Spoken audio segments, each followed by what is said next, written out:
Why does a low pony make me look like an 18th century English settler? Like, seriously, am I charging into the American Revolution? What is this?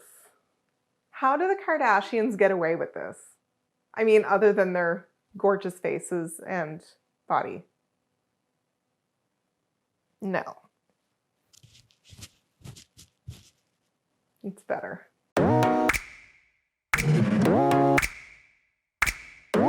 Hey there, my name is Jen and welcome to Cashmere and Cocktails. Today we are finally back for a sit-down video. It's been a while. It was an unintentional hiatus.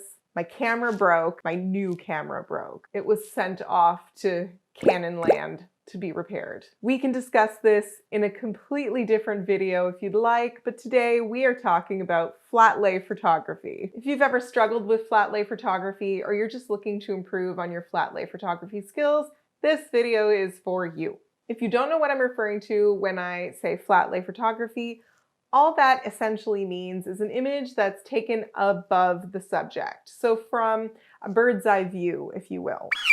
Here are 6 tips on how to improve your food photography flat lays today. Why did I pick 6? Everyone always goes with 5. Maybe we'll do that. 5 food photography tips on how to improve your flat lay photography today. And I've included a bonus tip for you at the very end. There, sounds so much better.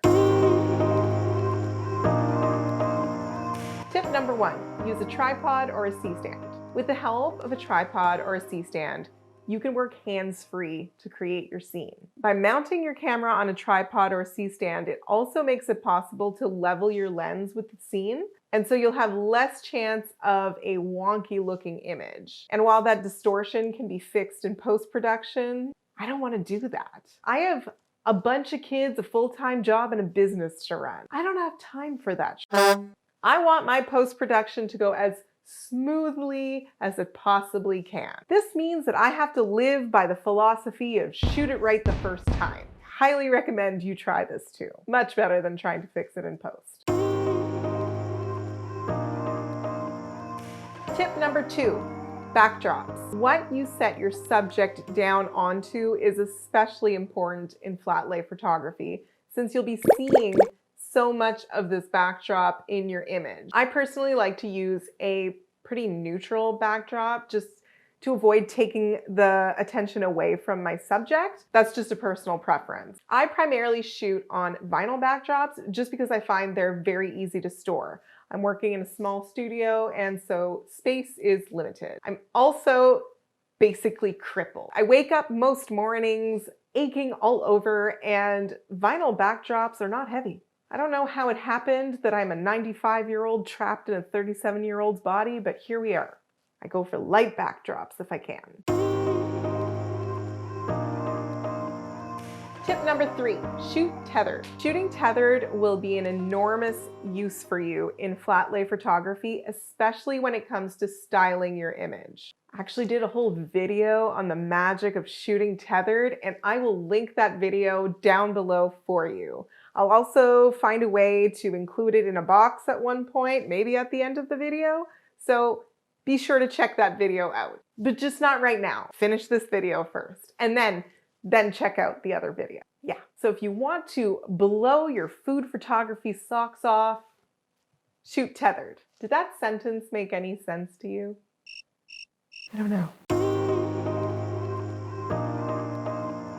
Tip number 4, light direction. Now, the direction of your light is important in any form of photography. When it comes to flat lay photography, we don't tend to want our light source to come from the bottom of the frame. This is because the viewer naturally places themselves at the bottom of the frame, and so to also have the light coming from there would be really awkward and uncomfortable to look at. Lighting your scene from the side or from the back of the subject is normally best. And this rule kind of applies to all food photography for the most part.